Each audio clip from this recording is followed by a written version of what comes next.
one. Yeah. Yes. Would you pray with me? Gracious and loving God, may the words of my mouth and the meditations of our hearts here this morning help us let go of the need to be certain.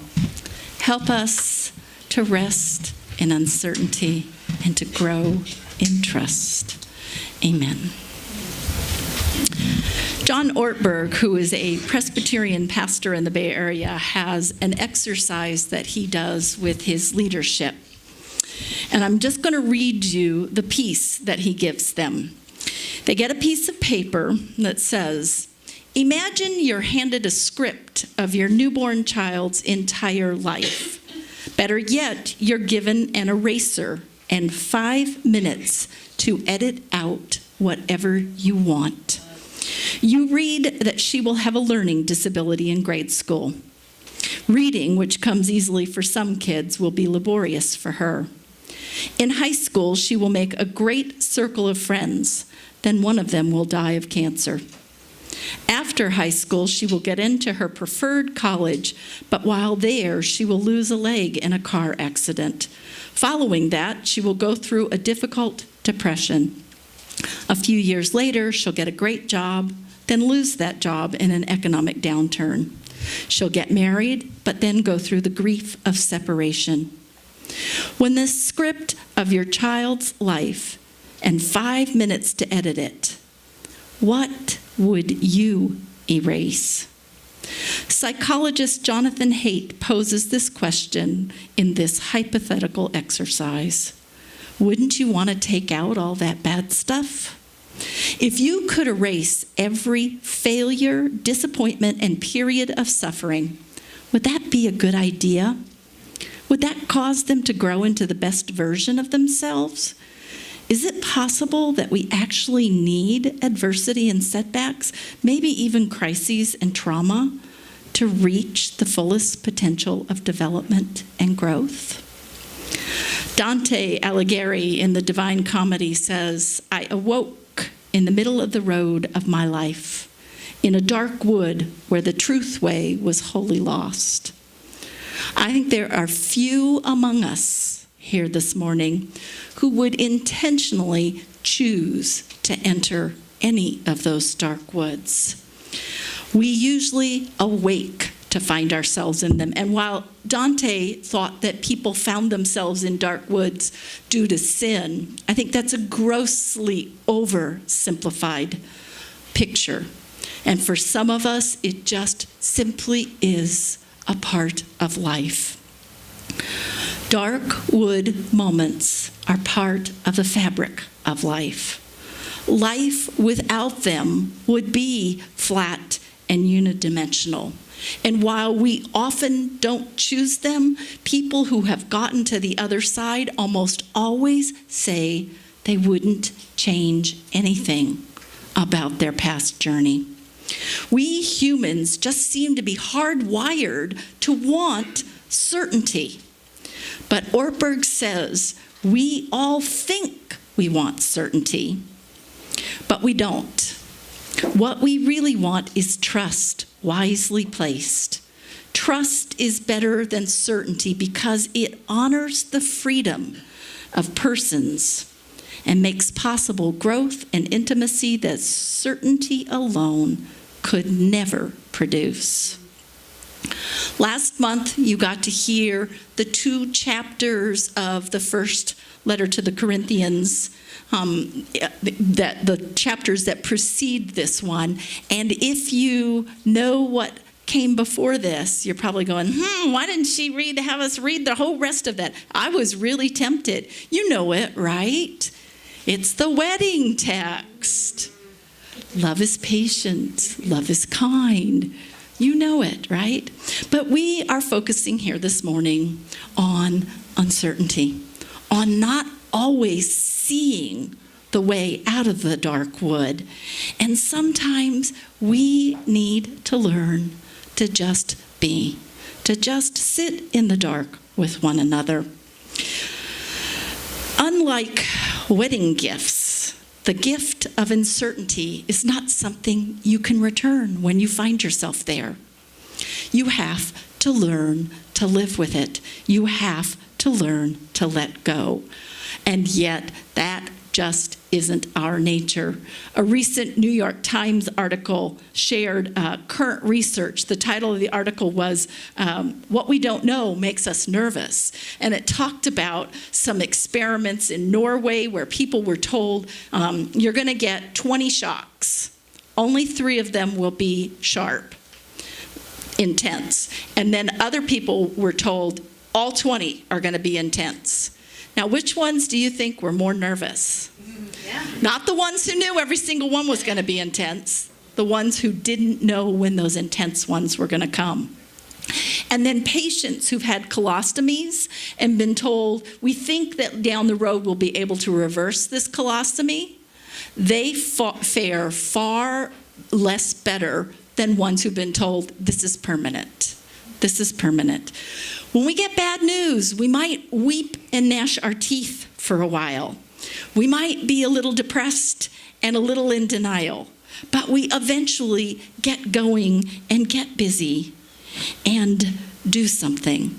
But when we don't know what we're supposed to do, when we are waiting for the other shoe to drop, we can't do anything but wait. And I don't know about you, I'm not very good at waiting. How in the world can uncertainty ever be perceived as a gift? Texas social worker Brene Brown, well, she's not a social worker, she's a social worker researcher who I am always mentioning. If you haven't heard her TED Talks, how many of you have watched her TED Talks? She's got 2 of them. They're on shame and vulnerability. And you think, well, why would I want to watch that? I'm not kidding you. They are 2 of the best things I've ever seen in terms of the TED Talks. She describes herself as somebody who absolutely thrived on certainty. And when she began her doctoral research into shame, she thought I love what she describes that. I didn't know what a bento box was. These little stacking boxes you can buy at Target. And she said, I thought I was going to research it, box it, shelve it, and be done with it. And instead, she ended up having a nervous breakdown from what she discovered. And I love the way when she writes about that breakdown, she writes, 2007 breakdown, and then it's lined through, and what follows are the words spiritual awakening. Spiritual awakening.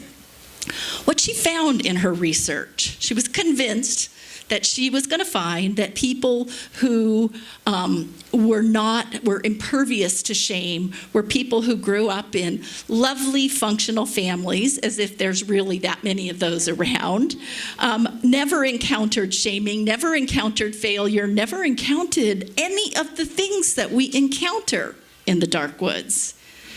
And what happened was she found out they were actually people who had encountered some of the worst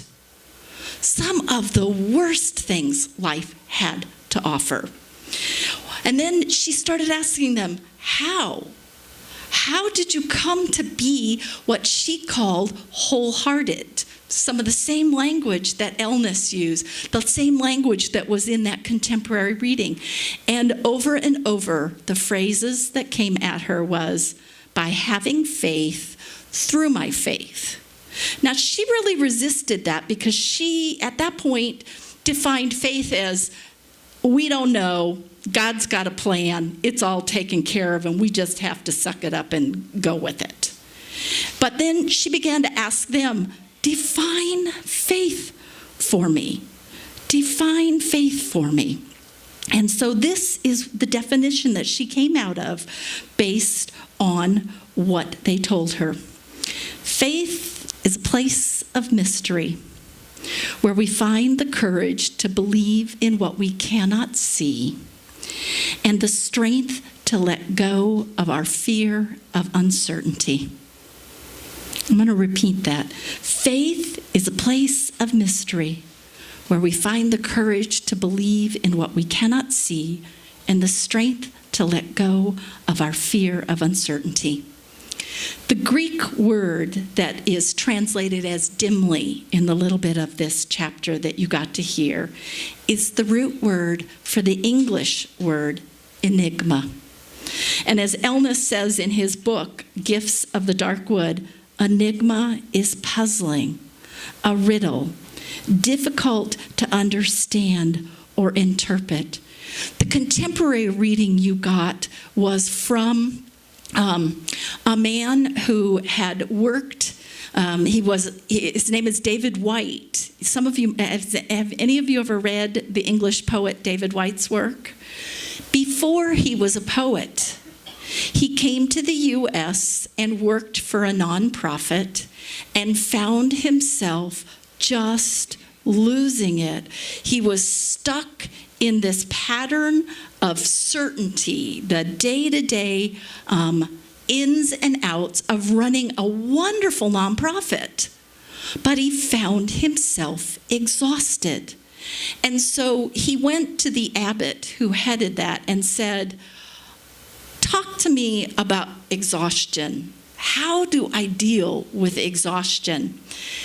And the wise abbot looked at him and said, "The antidote for exhaustion is not always rest. It's not always rest." And he says, "I think you know what the antidote is for you. You were just reading it in that poem by Rilke. When a swan waddles around on the ground, no amount of that swan chastising themselves, trying to move faster, is ever going to make that swan graceful on land. But when the swan has the courage to lower themselves into the water, even though it might feel like they're going to drown, that is where they are most graceful." It is a mystery. Faith is a mystery. And Paul in this letter is telling the Corinthians, life is a mystery to be lived, not some problem to be solved. It is a mystery. And when we can rest in uncertainty, we grow in faith, we grow in trust. We'll go back to that quote from Ortberg at the beginning. We all think we want certainty, but we don't. What we really want is trust, wisely placed. Trust is better than certainty because it honors the freedom of persons and makes possible growth and intimacy that certainty alone could never produce. This is a lot of heady stuff. It's hard stuff, but here is where we do that kind of work so that when we find ourselves in a dark wood of uncertainty, we can learn to look at it differently. We can learn to let go of our fear and just be. So I'm going to invite you to sit quietly. You all got a little piece of paper, and if you don't have that little piece of paper, raise your hand and I'll get one to you. But this moment of silence, I'm going to invite you to think about the places you are dealing with the most uncertainty in your life. And then I'm going to ask you to write that on there. There should be pens in the back. You may have to share them. You may have to borrow one from a neighbor. Write that on there, and then as Kirk begins singing, so take a little bit of quiet time to do that. And when Kirk begins to sing one of my all-time favorite songs by David Wilcox, the words will be on the screen. You can sing along or you can let it wash over you. I invite you to take that piece of paper. There's a bowl in that corner, a bowl in that corner, and a bowl up here on the communion table. Drop that piece of paper in the water. Let your hands brush it. Give it to God.